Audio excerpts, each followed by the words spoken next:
द्रगहो तो दृश्य कांड देख, मुझमें सारा ब्रह्मांड, मुझमें सारा ब्रह्मांड देख। चर अचर जीव जर अक्षर अक्षर, नश्वर मनुष्य सुरजात अमर, शतकोटि सूर्य शतकोटि चंद्र, शतकोटि सरत सर क्षिद्र मंद्र, शतकोटि विष्णु ब्रह्मा महेश, शतकोटि विष्णु जलपति धनेश, शतकोटि रुद्र शतकोटि काल, शतकोट दंडधर लोकपाल, जंजीर बढ़ाकर साध मुझे, हाँ हाँ दुर्योधन बांध मुझे। कृष्ण की इस कथा में थोड़ा स्मरण कर्ण का भी कर लो कि उस जैसा कोई आदमी भी पैदा नहीं हुआ जो इतनी सारी चीजों को ठुकरा दे और खुल के कह दे, हे ऋणी कर्ण का रोम रोम, जानते सत्य यह सूर्य सोम, तन मन दुर्योधन का है, यह जीवन दुर्योधन का है। और दो पंक्ति जो कही है कर्ण ने, मैं उसकी दृढ़ता को और उसके समर्पण को प्रणाम करता हूं। सुरपुर से भी मुख मोड़ूंगा, केशव मैं उसे न छोड़ूंगा। जब अभिमन्यु शिविर से बाहर निकला और कृष्ण देखने लगे तो द्रौपदी ने कहा, मेरा बेटा जीवन की सबसे बड़ी लड़ाई लड़ने के लिए जा रहा है कान्हा, सबने उसको जीते रहो का आशीर्वाद दिया, तुमने नहीं दिया। तुमने उससे यशस्वी भव का आशीर्वाद दिया, जीते रहो क्यों नहीं बोला? क्या तुम्हें युद्ध के परिणाम में कोई शंका है? तो कृष्ण ने जो बात कही वही जीवन के युद्ध में भरत वाक्य बनाना। माधव ने कहा कि कृष्णा मैं नहीं जानता कि आज के युद्ध का परिणाम क्या होगा, पर मैंने जो शिक्षा अपने भांजे को दी है, मैं ये दावे के साथ कह सकता हूं कि महाभारत के रण में जीते या हारे कोई भी, लेकिन सबसे बड़े और उज्जवल योद्धा के रूप में मेरे भांजे का नाम लिखा जाएगा, अभिमन्यु का नाम लिखा जाएगा। कृष्ण ऐसे ही हैं जो अपनी समीक्षा का अवसर देते हैं। हस्तिनापुर के दरबार में खड़े हुए कृष्ण, जिनकी भगवत्ता के विषय में स्वयं जानते हैं द्रोणाचार्य, स्वयं जानते हैं पितामह भीष्म, स्वयं जानते हैं धृतराष्ट्र, उसके बाद भी वो भ्रम पैदा करते हैं कि मुझसे युद्ध किया जा सकता है, मुझे बांध सकता है, क्योंकि दुर्योधन को वह दुर्बुद्धि का संकेत देने की क्रिया भी भगवान की है। आप सब जानते हैं कि बचपन में एक बार कृष्णा अर्थात द्रौपदी अर्थात यज्ञसेनी, जो यज्ञ की अग्नि से निकली थी, जिसके शरीर में सुगंध आती थी, भारतीय स्त्रियों के इतिहास की सबसे दीपित चरित्र है द्रौपदी। इस देश को इस समय अबलाओं की आवश्यकता नहीं है।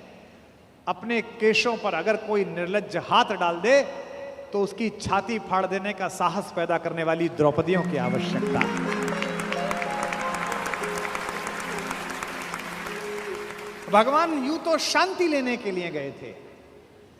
जब खाना खाने लगे और पांडवों ने कहा, युधिष्ठिर ने विशेष रूप से कहा, माधव मैं युद्ध नहीं चाहता, आप जाना और कहना बस 5 गांव हमें दे दें, हम 5 भाइयों को हम काम चला लेंगे। माधव ने कहा, बड़े भैया जो आपने कहा है वही होगा। लेकिन माधव तो युद्ध ही चाहते थे। माधव चाहते थे कि एक बार निरंकुश शासकों के छोटे छोटे राज्य विगलित हों और एक अखंड विश्व में अखंड भारत का निर्माण हो, भारत की एक अखंड श्रृंखला का निर्माण हो। शांति ऐसे नहीं आती। शांति नहीं तब तक जब तक सुख भाग न नर का सम हो, नहीं किसी को बहुत अधिक हो, नहीं किसी को कम हो। ये कहा अर्जुन ने, लेकिन युधिष्ठिर ने नहीं मानी, बड़े भैया ने नहीं मानी। ये जो बड़े भैया लोग होते हैं बड़े शांतिपूर्ण होते हैं। शांति शांति शांति।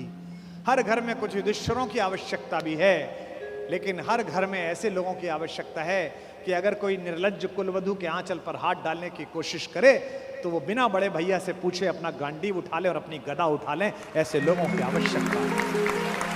और समय पर ये गांडीव और गदा नहीं उठे तो मान लेना कि समाज में महाभारत प्रतीक्षा कर रहा है।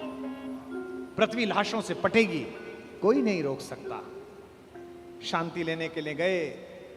कृष्णा ने भोजन कराया, द्रौपदी ने भोजन कराया। भोजन कराने के बाद निर्वासन की कुटिया से कृष्णा बाहर आई और हाथ धुलाने लगी माधव के। तो उसने कान्हा से पूछा कि कान्हा याद है तुम गर्मी की छुट्टी में हमारे घर आए थे? कृष्ण ने कहा, याद है कृष्णा, तुम मुझसे चौसर में हार गए थे। कृष्ण ने कहा, याद है कृष्णा, मैंने तुमसे कहा था कि मैं इस हार का कुछ लूंगी, जिसे कहते हैं ना O2 अंग्रेजी में, I O2। तो द्रौपदी ने कहा, कृष्णा ने कहा, यू ओ टू मी, तुम्हारा मुझ पर उधार है, एक वादा उधार है, एक कसम उधार है, एक शपथ उधार है। और वादा कैसे तोड़ देते, वचन को कैसे भंग कर देते कृष्ण? क्योंकि मैंने पहले भी बताया था, कृष्ण कुछ अलग नहीं है। कृष्ण भी तो उसी खानदान का कंटिन्यूएशन है जो ये कहता है कि रघुकुल रीति सदा चली आई, प्राण जाई पर वचन न जाई। भी तो वही है, बस सूर्य से चंद्र में आए हैं, इतना ही तो हुआ है। मुस्कुराते हुए कृष्ण ने कहा, मांग क्यों मांगती है, आज क्यों मांगती है? बोले, यही समय है। हस्तिनापुर क्यों जा रहे हो? कृष्ण ने कहा, अरे अंदर बात नहीं सुनी, बड़े भैया कह रहे थे शांति लेने जा रहा हूं, जाओ शांति लेके आओ। द्रौपदी ने कहा, तुम्हें उस हारी हुई बाजी की शपथ देती हूं, युद्ध लेकर लौटना। यह तो कृष्ण को पता ही था कि युद्ध मिलेगा, लेकिन शठ को, मूढ़ को, दुष्ट को अंतिम समय तक समझाना आवश्यक है, ताकि विश्व भर को, समाज को संदेश जा सके कि यह तो पिटने का ही अधिकारी था। किसी मूर्ख को, किसी जड़ को, किसी पापी को, लगातार बदतमीजी करने वाले किसी व्यक्ति को आपको पता हो और आप सड़क पर पीट दो तो 4 लोग उसके समर्थन में खड़े हो जाएंगे, क्यों इस भले आदमी को मार रहे हो? लेकिन वो लगातार बदतमीजी गली में करे, मोहल्ले में लगातार गुंडई करे, उससे पूरा मोहल्ला परेशान हो, और एक दिन कोई लड़का जिसकी जवानी ठीक से फूटी हो, वो पकड़ के उसे थपड़िया दे और छाती पे घुटना रख के बैठ जाए, तो लोग कहेंगे सही पिटाई हुई इसकी, ऐसी योग्य था। दुर्योधन पिटना है, दुर्योधन की मृत्यु तय है, ये तो तय है। लेकिन कृष्ण जगत को भी बताना चाहते थे। महाकवि दिनकर कहते हैं, वर्षों तक वन में घूम घूम, बाधा विघ्नों को चूम चूम, सह धूप घाम पानी पत्थर, पांडव आए कुछ और निखर, सौभाग्य न सब दिन सोता है, देखें आगे कब हो। मैत्री की राह बताने को, दुर्योधन को समझाने को, सबको सुमार्ग पर लाने को, भीषण विध्वंस बचाने को भगवान हस्तिनापुर आए, पांडव का संदेशा लाए। 2 न्याय अगर तो आधा दो, 2 न्याय अगर तो आधा दो, पर इसमें भी यदि बाधा हो तो दे दो केवल 5 गांव, रखो अपनी धरती तमाम, हम वही खुशी से खाएंगे, परिजन पर आसी न उठाएंगे। दुर्योधन वह भी दे न सका, आशीष समाज की ले न सका, उल्टे हरि को बांधने चला, जो था असाध्य साधने चला। जब नाश मनुज पर छाता है, पहले विवेक मर जाता है।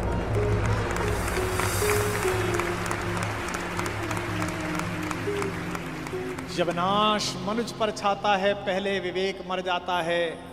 हरि ने भीषण हुंकार किया, अपना स्वरूप विस्तार किया, डगमग डगमग दिग्गज बोले, भगवान कुपित होकर बोले, जंजीर बढ़ाकर साध मुझे, हाँ हाँ दुर्योधन बांध मुझे। यह देख गगन मुझ में लय है, यह देख पवन मुझ में लय है, मुझ में विलीन झंकार सकल, मुझ में लय है संसार सकल। अमृत फूलता है मुझ में, संघार झूलता है मुझ में, उदयाचल मेरा दीप्त भाल, भूमंडल वक्षस्थल विशाल, भुज पर बंद को घेरे हैं, मैनाक मेरु पग मेरे हैं, दीप्ते जो ग्रह नक्षत्र निखर, सब हैं मेरे मुख के अंदर।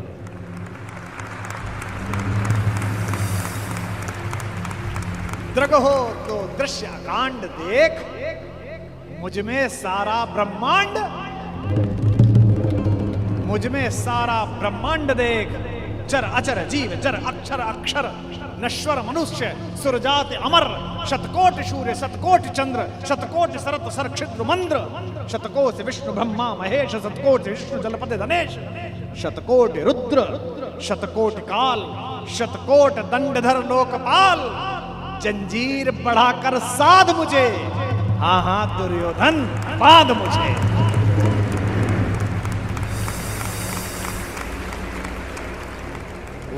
लोक अतल पाताल देख, गत और अनागत काल देख। यह देख जगत का आदि सृजन, यह देख महाभारत का रण। मृतकों से पटी हुई भू है, पहचान कहां इसमें तू है। अंबर में कुंतल चाल देख, पद के नीचे पाताल देख, मुट्ठी में तीनों काल देख। मेरा स्वरूप विकराल देख, सब जन्म मुझी से पाते हैं, सब लौट मुझी में आते हैं। जिह्वा से कड़ती ज्वाल देख, सांसों से पाता जन्म पवन। पड़ जाती मेरी दृष्टि जिधर, हंसने लगती है सृष्टि उधर। मैं जभी मूंदता हूं लोचन, छा जाता चारों ओर मरण। सवाल देखना, बांधने मुझे तो आया है, जंजीर बड़ी क्या लाया है। यदि मुझे बांधना चाहे मन, पहले तो बांध अनंत गगन। और ये दो पंक्ति भगवान का भरत वाक्य, सूने को साध न सकता है, वह मुझे बांध कब सकता है। यह जो उद्घोष है, कहां बंधा कन्हैया, ये कौन कह रहा है इतना बड़ा दृश्य दिखाकर, जिसमें पिता में भीष्म जैसा ज्ञानी भी मूर्छित हो गया। केवल एक बचा देखने वाला, केवल एक ने देखा। किसने? विदुर ने। धृतराष्ट्र तो मन की आंखों से महसूस कर रहे होंगे, पर विदुर ने वो साक्षात दृश्य देखा जिसके घर का साग खाकर गए। ये जो कन्हैया है, जो दुर्योधन को देखने का अवसर भी नहीं देता, जो कहता है कि अगर विश्व को साध सकता है, शून्य को साध सकता है, तो मुझे बांधना। यही कन्हैया यशोदा के आंगन में, यमलार्जुन के बीच में रस्सी से बंधा हुआ एक पहर तक रोता रहता, मैया अब खाली कर दे, अब छोड़ दे, अब नहीं चुराऊंगा। बड़ा हो तो ऐसा और छोटा हो तो ऐसा, इसी का नाम कन्हैया। अर्जुन के जीतने में एक ही रोड़ा है, एक ही व्यक्ति है जिससे माधव को भी लगता है कि ये शक्तिशाली रहा तो मेरा दोस्त, मेरा भाई युद्ध हार सकता है। भगवान ने उसे कितने प्रेम से टैकल किया है। राजनेताओं को सीखना चाहिए, कृष्ण से कूटनीति सीखनी चाहिए। जब संधि फेल हो गई और युद्ध लेकर माधव लौटे, तो विदुर के घर पर सुबह ही सुबह कुछ मेहमान आए, कृष्ण से मिलने आए। हम भी कहीं ठहरते हैं तो नगर के लोग मिलने आ जाते हैं, महत्वपूर्ण लोग मिलने आते हैं कि कुमार विश्वास है, तो हम सब कवियों से मिलने लोग आते हैं। तो विदुर के द्वारपाल ने कहा कि अंगराज कर्ण आए हैं। विदुर ने पूछा कि क्या मुझसे मिलना चाहते हैं? उनसे कहिए राज्यसभा में मिले, अब मैं अपने अतिथि के साथ व्यस्त हूं। और अतिथि भी कौन? माखन चोर। द्वारपाल ने कहा जी नहीं, वो आपसे मिलना नहीं चाहते, वो आपके अतिथि से मिलना चाहते हैं। कृष्ण ने कहा उन्हें आदरपूर्वक अंदर लेकर आओ। कर्ण आए, कर्ण ने प्रणाम किया। युद्ध में दुर्योधन की पराजय हुई हो, चाहे कुछ भी हुई हो, महाभारत के जिन चरित्रों में से एक चरित्र पर मैं अंदर तक फिदा हूं, उनमें से एक कर्ण भी है। क्या योद्धा है, क्या अद्भुत। आहा। कृष्ण मुस्कुराए। कर्ण के चेहरे पर दुख और पश्चाताप का भाव था। कर्ण ने हाथ जोड़कर कहा, माधव, मैं कल राज्यसभा में आपके साथ हुई बदतमीजी के लिए अपने मित्र दुर्योधन की ओर से आपसे क्षमा मांगने आया हूं। भगवान ने कहा, ईश्वर तुम जैसा मित्र सबको दे, जो इतने बड़े अपराध के बाद भी क्षमा मांगने के लिए आ जाता है। ऐसा मित्र सबको मिले। कर्ण ने कहा कि अगर आप मुझे थोड़ा सा भी माधव प्रेम करते हैं तो मेरे मित्र को क्षमा कर दीजिए। उसने गलती की, उसे दूत के साथ यह व्यवहार नहीं करना चाहिए था, और आप जैसे दूत के साथ तो सोचना भी नहीं चाहिए था। भगवान ने कहा मैं उसे माफ कर दूंगा, लेकिन एक शर्त है कर्ण। अंगराज ने कहा कि इसी क्षण मैं आपको अंग प्रदेश का राज्य दे देता हूं, मेरा शरीर ले लीजिए पर मेरे मित्र को माफ कर दीजिए। कृष्ण ने कहा, शरीर देने की इतनी उतावली में मत आओ अंगराज, समय तय हो चुका है, सबको देना पड़ेगा, तुमको भी देना पड़ेगा, सबका तय है। कर सकते हो तो इतना करो, अब मैं वापस पांडवों के पास जा रहा हूं, हस्तिनापुर की सीमा तक मुझे छोड़ के आओ। उसने कहा, इससे बड़ा सौभाग्य का होगा कि मैं आपको छोड़ने चलूं? आइए मेरे रथ में बैठिए। कृष्ण ने कहा कि ठीक है, मैं तुम्हारे रथ में बैठ जाता हूं। आपकी कार में कोई बहुत बड़ा आदमी बैठने लगे तो कभी भी ड्राइवर से गाड़ी मत चलवाना। ड्राइवर से कहना, तू नीचे उतर, सवार बहुत बड़ा है, अब ड्राइव मैं करूंगा, गाड़ी खुद चलाना सदा। कर्ण ने अपने चालक से कहा कि नीचे उतर, इस रथ पर त्रैलोक्य का स्वामी बैठने वाला है, ड्राइव मैं करूंगा। और कर्ण तो ड्राइवर का ही लड़का है, सूत पुत्र है, उसको तो आता ही है रथ चलाना, रथ चालक का बेटा है। कर्ण रथ चलाने लगा, भगवान पीछे से उतरकर कर्ण के पास आकर बैठ गए और थोड़ी देर बाद उसका रथ छोड़कर उसे अपने रथ पर बिठा लिया, वहां भी वही रथ चलाने लगा। अब भगवान ने उससे बातचीत शुरू की। देखिए कितने बड़े कूटनीतिज्ञ हैं ये कन्हैया, दिखते भोले हैं लेकिन परम चालू। इनको पता था कि एक ये आदमी है जो फजीता करेगा, इसका मनोबल तोड़ो। पहली बार कर्ण को यह पता चला जो भेद उन्होंने बताया। हरि बड़े प्रेम से कर धर कर ले चढ़े उसे अपने रथ पर, रथ चला परस्पर बात चली, शमदम की टेढ़ी घात चली। शीतल हो हरि ने कहा हाय, अब शेष नहीं कोई उपाय। कर्ण अब कुछ बचा नहीं, हो विवश हमें धनु धरना है, अब तो हमें यह धनुष उठाना पड़ेगा, क्षत्रिय समूह को मरना है। मैंने कितना कुछ कहा नहीं, विषबाण कहां तक सहा नहीं, पर दुर्योधन मतवाला है, कुछ नहीं समझने वाला है। चाहिए उसे बस रण केवल, सारी धरती की मरण केवल। ये जो अहंकार है कि मैं कुछ नहीं दूंगा, क्या बोला दुर्योधन 5 गांव माने पे? सूच्यग्रम नैव दास्यामि बुना युद्धे न केशवः। हे केशव, तुम 5 गांव मांगते हो, मैं सुई की नोक के बराबर भी जमीन नहीं दूंगा। हे वीर तुम ही बोलो अकाम। बिना पार्शल हुए बोलना। कर्ण से पूछ रहे हैं, क्या वस्तु बड़ी थी 5 ग्राम?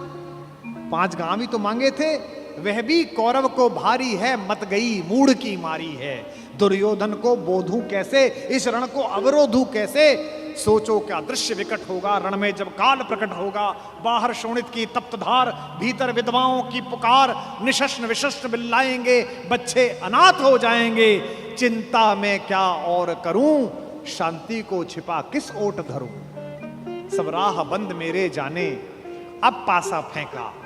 पहले तो माहौल बनाया कि तुम सब मरोगे बेटा, तू भी मरेगा और तेरा यार भी। एक तरीका है बचने का, सब राह बंद मेरे जाने। हां एक बात है, यदि तू माने, देखो कैसे फुसला रहे हैं, तो शांति नहीं जल सकती है, समरागनी अभी टल सकती है। पा तुझे धन्य है दुर्योधन, तू एकमात्र उसका जीवन, तेरे बल की है आस उसे, तुझसे जय का विश्वास उसे। तू संग ने उसका छोड़ेगा, वह क्यों रण से मुंह मोड़ेगा। जब तक तू उसके साथ है वो लड़ाई नहीं छोड़ सकता। बस ऐसा कर, तू उसे छोड़ दे। क्यों? क्या अघटनीय घटना कराल। एक बात बताऊं तुझे कर्ण, एक बड़ी कराल घटना इस खानदान में हो गई है, तुझे पता नहीं है।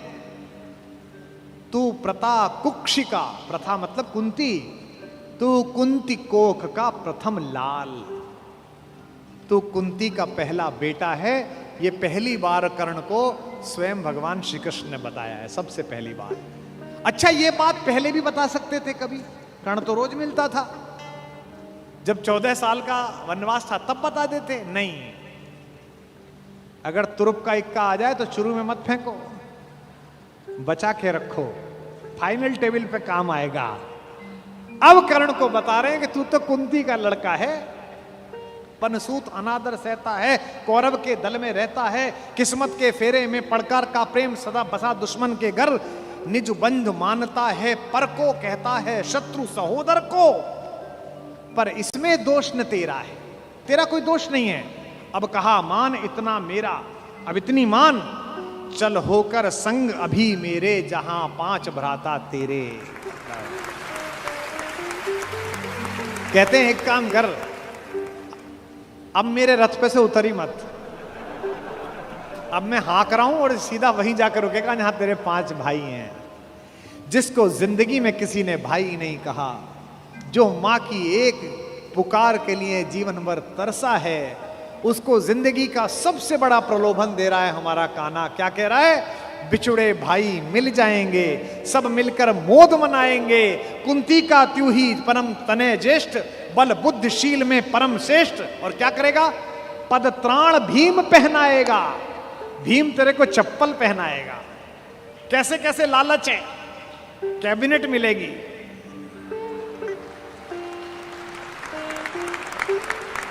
और उसमें भी कोई छोटा मोटा मिनिस्टर नहीं, सीधा ही प्राइम मिनिस्टर।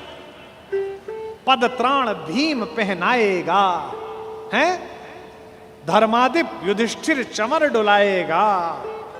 तेरे दरबार के बाहर कौन खड़े होंगे? पहरे पर पार्थ प्रवर होंगे।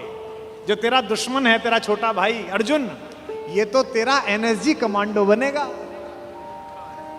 पहरे पर पार्थ प्रहर होंगे, सहदेव नकुल अनुचर होंगे, सब लोग तुझे पहचानेंगे, असली स्वरूप को जानेंगे। खोई मणि को जब पाएगी, आखिरी दाव जो मारा है, खोई मणि को जब पाएगी, कुंती फूली न समाएगी।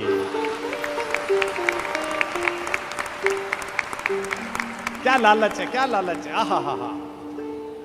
कुरुराज स्वयं झुक जाएगा, संसार बड़े सुख में होगा, कोई न कहीं दुख में होगा। सब गीत खुशी के गाएंगे, तेरा सौभाग्य मनाएंगे। और आखिरी में ऐसी बात कहता है, और कौन दुनिया को जो देता है वो भीख मांग रहा है। मेरे कन्हैया को पृथ्वी की आग टालने के लिए भीख मांगनी पड़ी।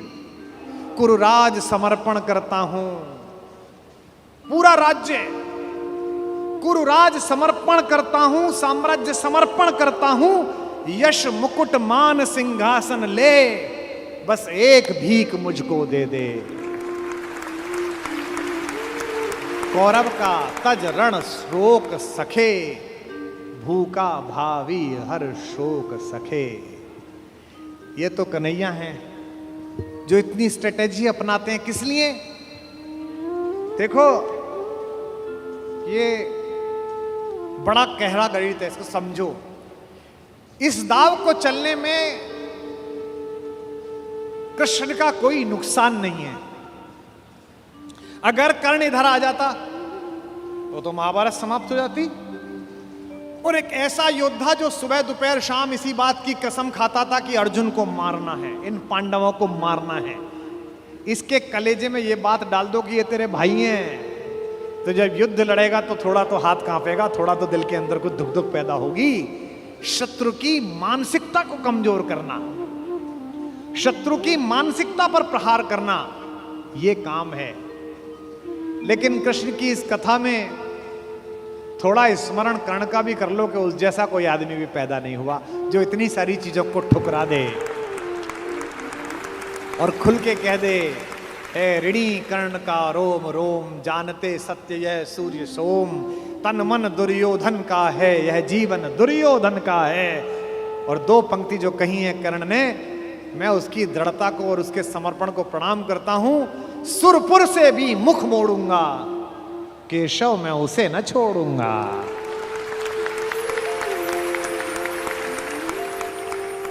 ये जो चरित्र है कृष्ण का योजना बनाने का, पहले कुंती को भेजा, जाओ बता के आओ कि तुम उसकी मां हो।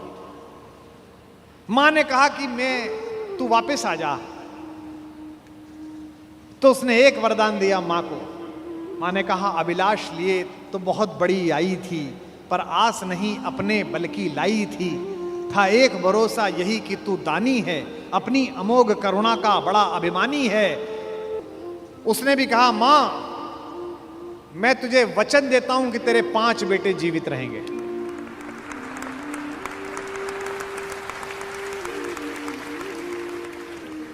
इसका मतलब है कि कर्ण ने कहा कि युद्ध के बाद 5 बेटे जीवित रहेंगे। अर्जुन के अलावा किसी पर हथियार नहीं उठाऊंगा। अर्जुन मिलेगा तो छोड़ूंगा नहीं। अर्जुन मर गया तो युद्ध समाप्त करवा दूंगा, तब भी तेरे 5 बेटे जिंदा रहेंगे। खुलकर कहूंगा ये मेरी मां है। और अगर अर्जुन का दाव चल गया मां, तो तुझे पता और मुझे पता कि हम मां बेटे हैं, तेरे 5 बेटे जिंदा रहेंगे। जा मां, मैं तुझे वरदान देता हूं। तू दान दान रही किंतु क्यों माता, पुत्र ही रहेगा सदा जगत में दाता। मैं ही देता रहूंगा। दुनिया तो उससे सदा सभी कुछ लेगी, पर क्या माता भी उसे कभी कुछ देगी। मैं एक कर्ण अतएव मांग लेता हूं, बदले में तुझको 4 कर्ण देता हूं। छोड़ूंगा मैं तो कभी नहीं अर्जुन को, तोड़ूंगा कैसे स्वयं पुरातन प्रण को। पर अन्य पांडवों पर मैं कृपा करूंगा, पाकर भी उनका जीवन नहीं हरूंगा। और जिन्होंने महाभारत पढ़ी है उन्हें पता है कि जब कर्ण सेनापति बना, उस दिन उसने 4 पांडवों को 5 बार पकड़ के छोड़ दिया। भीम तो उसके रथ के आगे आके नृत्य करने लगा, गुस्से में रोता हुआ कि मुझे अपमानित करके छोड़ता है, मैं क्षत्रिय हूं, मेरा वध कर, मुझे मार दे। और गालियां बकने लगा, तू सूत का पुत्र है, तुझे क्या पता कैसे लड़ा जाता है। भीम के रथ को तोड़ दिया अपने तीरों से कर्ण ने। उसी कर्ण को इन्होंने, जो पीछे खड़े मुस्कुरा रहे हैं, बिना शस्त्र के मरवा दिया। उसके हाथ में कोई धनुष नहीं और मरवा दिया। अर्जुन से कहा, मार, अभी मार। आपको लग सकता है कि ऐसा क्यों हो गया। यही कृष्ण हैं जो कूटनीति को इस प्रकार नियोजित करते हैं कि उसका तर्क भी साथ साथ देते हैं। रश्मिरथी में मेरे पिता में, मेरे बाबा, हमारे खानदान के बड़े दिनकर कहते हैं कि विपद में कर्ण को यो ग्रस्त पाकर, सराशनहीन अस्तव्यस्त पाकर, जगाकर पार्थ को भगवान बोले, खड़ा क्या देखता है मौन भोले। सराशन तान, बस यही अवसर, यही है, तान मार इसको, घड़ी फिर और मिलने की नहीं है। विषख कोई बाण, बाण कोई गले के पार कर दे, अभी ही शत्रु का संहार कर दे। क्या कह रहे हैं कृष्ण, सोचो क्या कह रहे हैं। धर्म की धुरी लाने वाले, जिन्होंने पैदा होने से पहले यह कहा था कि भैया जब जब धर्म की हानि होगी तब तब मैं आऊंगा। यदा यदा ही धर्मस्य ग्लानिर्भवति भारत अभ्युत्थानम अधर्मस्य तदात्मानम सृजाम्य। हम धर्म की स्थापना के लिए आए हैं और निहत्ते को कह रहे हैं मार मार मार। ये क्या है, ये अधर्म है कि धर्म है। अब मैं तर्क दे रहा हूं कृष्ण की ओर से, जो कृष्ण ने उस समय तर्क दिए होंगे। कहते हैं, श्रवण कर विश्व गुरु की देशना यह, विजय के हेतु आतुर ऐशना यह। सहम उठा जरा कुछ पार्थ कामन, विनय में ही मगर बोला अकिंचन। नरोचित किंतु क्या यह कर्म होगा, मलिन इससे नहीं क्या धर्म होगा। हंसे केशव वृथा हट ठानता है, अभी तू धर्म को क्या जानता है। कहूं जो पाल उसको धर्म है ये, मैं जो कह रहा हूं वो कर। हनन कर शत्रु का सत्कर्म है ये। क्रिया को छोड़ चिंतन में फंसेगा, उलटकर काल तुझको ही घसेगा।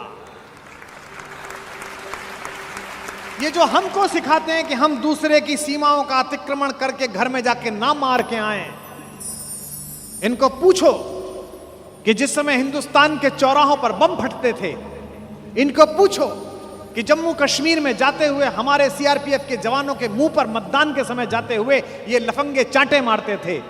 इनको पूछो कि पड़ोसी के भीख मिले हथियारों से हिंदुस्तान की मां बेटियों को आतंकित करने वाले और केसर की क्यारी में बारूद भरने वालों को सीमा के अंदर पार घुस के मारा जाए कि न मारा जाए। देश का एक एक बच्चा कहेगा कि मारा जाए। नहीं, जब पार्थ को देखा सुधरते, हृदय में धर्म का टुक ध्यान धरते, समय के योग्य धीरज को संजोकर कहा राधे ने गंभीर होकर। अब कर्ण बोला, हर पापी, हर अनाचारी, हर दुष्ट जिसने दुष्टता में साथ दिया है वो ज्ञान देने लगता है। भूल गया अर्जुन के कौन ज्ञान दे रहा है। अर्जुन के अंदर भक्ति, मनुष्यता, भावना सब पैदा हो गई। नरोचित धर्म का कुछ काम तो लो, बहुत खेले जरा विश्राम तो लो। फंसे रथ चक्र को जब तक निकालूं, धनुष धारण करूं, प्रहरण संभालूं।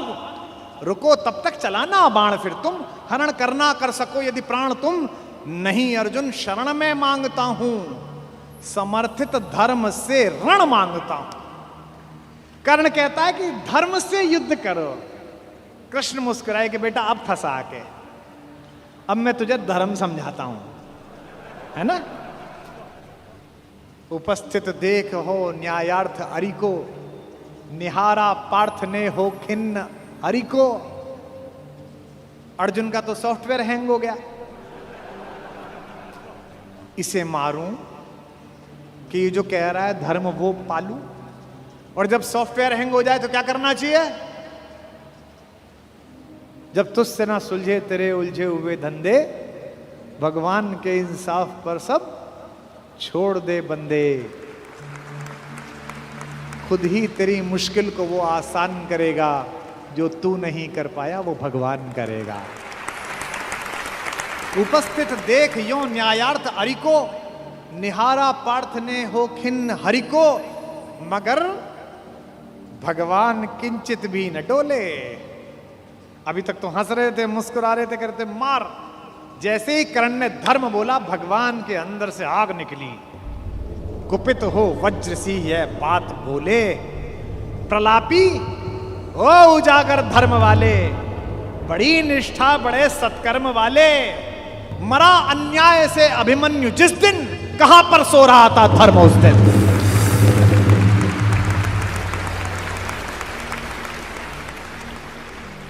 मरा अन्याय से अभिमन्यु जिस दिन, कहां पर सो रहा था धर्म उस दिन। हलाहल भीम को जिस दिन पड़ा था, कहां पर धर्म उस दिन यह धरा था। लगी थी आग जब लाक्षा भवन में, हंसा था धर्म ही क्या तब भुवन में। और एक पंक्ति, बेटे पे आ जाए, पत्नी पे आ जाए और मां पे आ जाए तो खून खौल जाता है। अर्जुन का खून खौला रहे हैं भगवान मेरे।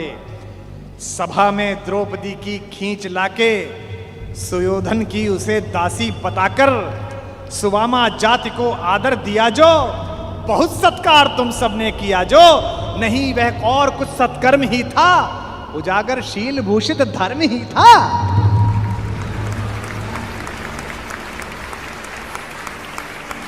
जिस दिन एक रजस्वला बेबस महिला को बाल से खींचकर तेरे दोस्त का नीच छोटा भाई लाया था, और तेरे उस तथाकथित मित्र ने अपनी जंघा पर हाथ मारा था कि यहां बैठेगी, उसी दिन तय हो गया था कि इस जंघा पर धर्म युद्ध के खिलाफ चोट पड़ेगी।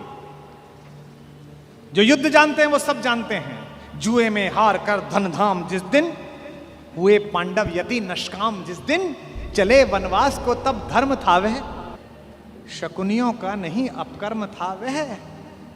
और कोई अपकर्म नहीं होता।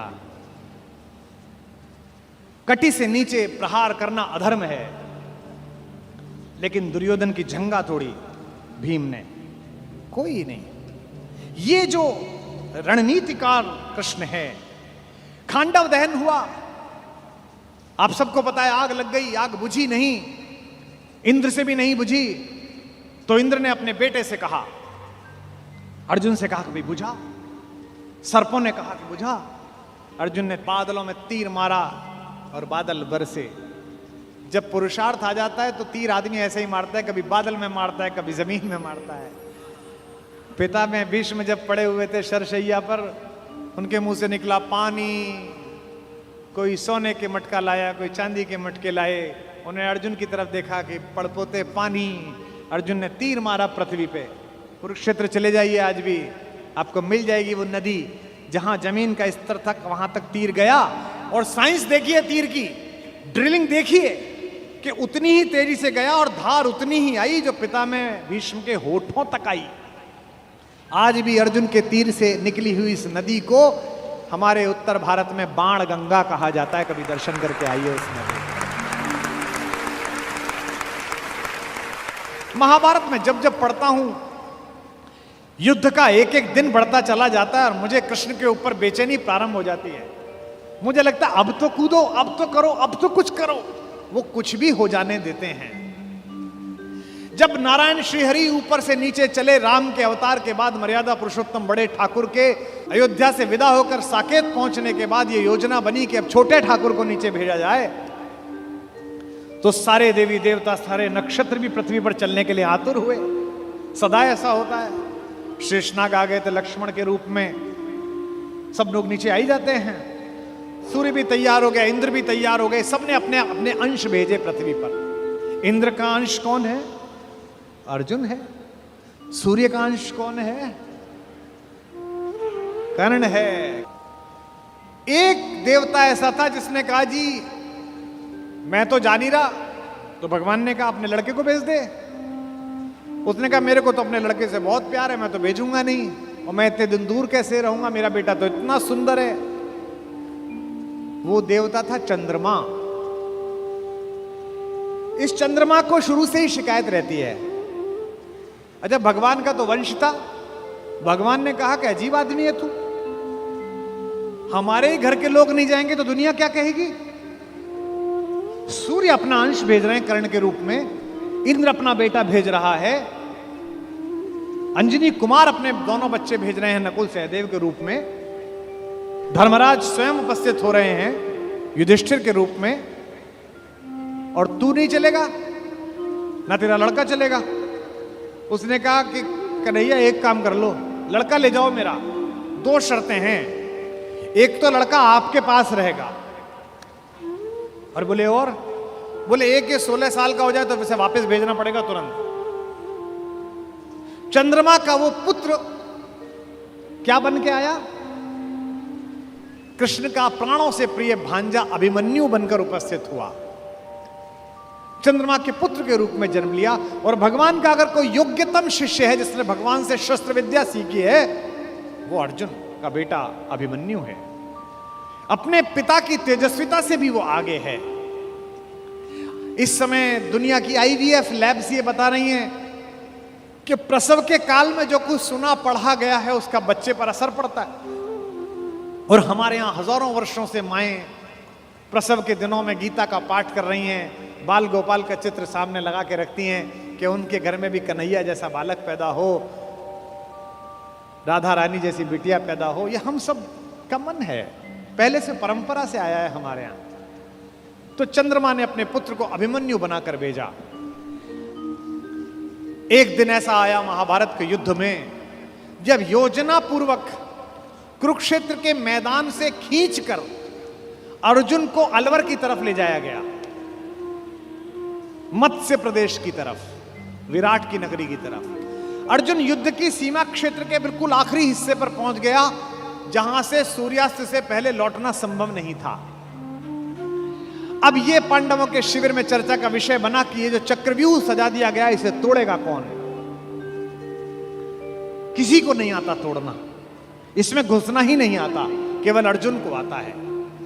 तब अभिमन्यु ने कहा कि ताऊ जी मुझे इसमें घुसना आता है, क्योंकि जब पिताजी मां को यह बात सिखा रहे थे तो मैं गर्भ में था और मैंने ये विद्या सीखी थी।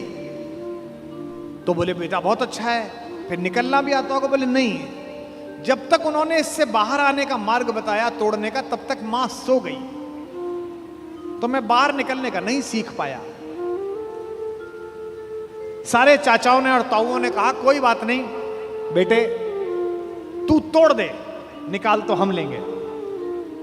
भाई महाबली भीम, जिसकी एक मुष्टिका से विंध्याचल के पर्वत छोटे हो गए, जहां जहां उसका पैर पड़ा हिंदुस्तान में 1 लाख जगह है जहां भीम बैठिका है। जिस पत्थर पे चले जाओ बड़ा सा गड्ढा है, बोले ये भीम का पांव रख पड़ा हुआ है।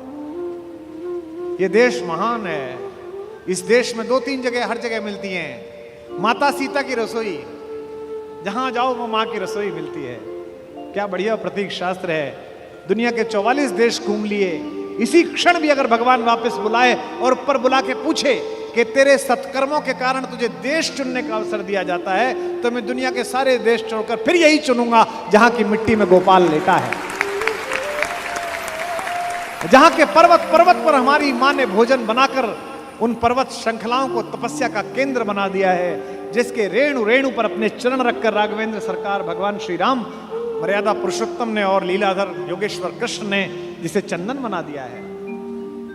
भगवान चुप रहे, किसी ने उनकी सलाह न ली। सेनापति दृष्टद्युम्न थे, द्रुपद पुत्र। सेनापति ने योजना की कि कोई बात नहीं बेटा। मामा ने भांजे को आज्ञा दी कि कोई बात नहीं, तू चला जा इसके अंदर और हम सब तुझे निकाल लेंगे। इतिहास गवाह है, तारीख गवाह है कि अभिमन्यु ने उस चक्रव्यूह को तोड़ा और चक्रव्यूह के दूसरे चक्र में ही पांडवों की सेना को बाहर कर दिया गया और चक्रव्यूह में वो अकेला रह गया। क्या लड़ा, अद्भुत युद्ध हुआ। सुनते हैं कि इंद्र माताली से, जो उसका सारथी है, जो उसका ड्राइवर है, उससे बोला कि रथ लेकर चलो। उसने कहा अभी तो दिन पूरा चढ़ा हुआ है, मैं कैसे आऊं? उसने कहा देखने आओ कि युद्ध कितना सुंदर हो रहा है। अभिमन्यु जिस दिन जा रहा था लड़ने के लिए, उसने सबके पैर छुए। युधिष्ठिर ने कहा जीते रहो मेरे लाल। दृष्टद्युम्न ने कहा जीते रहो मेरे बेटे। चाचाओं ने, नकुल ने, सहदेव ने गले लगा लिया अपने भतीजे को और कहा जीते रहो। जब उसने मामा के पैर छुए, कृष्ण के पैर छुए, तो कृष्ण ने कहा यशस्वी भाव।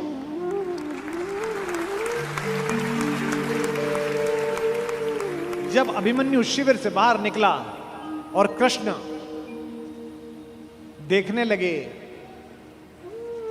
तो द्रौपदी ने कहा मेरा बेटा जीवन की सबसे बड़ी लड़ाई लड़ने के लिए जा रहा है कान्हा, सबने उसको जीते रहो का आशीर्वाद दिया, तुमने नहीं दिया। तुमने उससे यशस्वी भव का आशीर्वाद दिया, जीते रहो क्यों नहीं बोला? क्या तुम्हें युद्ध के परिणाम में कोई शंका है? तो कृष्ण ने जो बात कही वही जीवन के युद्ध में भरत वाक्य बनाना। माधव ने कहा कि कृष्णा मैं नहीं जानता कि आज के युद्ध का परिणाम क्या होगा, पर मैंने जो शिक्षा अपने भांजे को दी है, मैं ये दावे के साथ कह सकता हूं कि महाभारत के रण में जीते या हारे कोई भी, लेकिन सबसे बड़े और उज्जवल योद्धा के रूप में मेरे भांजे का नाम लिखा जाएगा, अभिमन्यु का नाम लिखा जाएगा। कोई भी योग्य मारीच किसी रावण को जब उपदेश दे तो रावण मानता ही नहीं है। वो विश्वामित्र के पास गए। विश्वामित्र ब्रह्म ऋषि है, राजा ऋषि है, लेकिन उनकी वशिष्ठ से थोड़ी ईर्ष्या की हल्की सी रही होगी मन में कोई बात। वशिष्ठ ने कहा अच्छा तेरे गुरु ने नहीं पहुंचा, हम तुझे पहुंचाएंगे, चिंता मत कर, शरीर सहित पहुंचाऊंगा बेटा, मेरे पास तपोबल है। उसने कहा गुरुजी आप ठीक गुरु मिले हो, वो गुरु ठीक नहीं था। गुरु पर शंका। विश्वामित्र जी ने उसे नीचे से ऊपर फोर्स मारा। ऊपर इंद्र को पता चला कि पार्सल तो विद बॉडी आ रहा है। इंद्र ने इनसे पूछा कि प्रभु ये डिलीवरी लेनी है कि नहीं लेनी है? इन्होंने कहा नहीं नहीं, जब तक भस्मीभूत होकर गंगा में ना घुल जाए तब तक मैं प्राण नहीं लेता। ये पात्रता है, गेटवे यही है, पहले वीजा बनेगा फिर बॉर्डर क्रॉस होगा। उन्होंने ऊपर से बल लगाया, वो नीचे लटक गया। अब त्रिशंकु बीच में लटका हुआ है, नीचे से विश्वामित्र ऊपर भेज रहे हैं, ऊपर से इंद्र नीचे भेज रहे हैं, वो बीच में लटका हुआ है।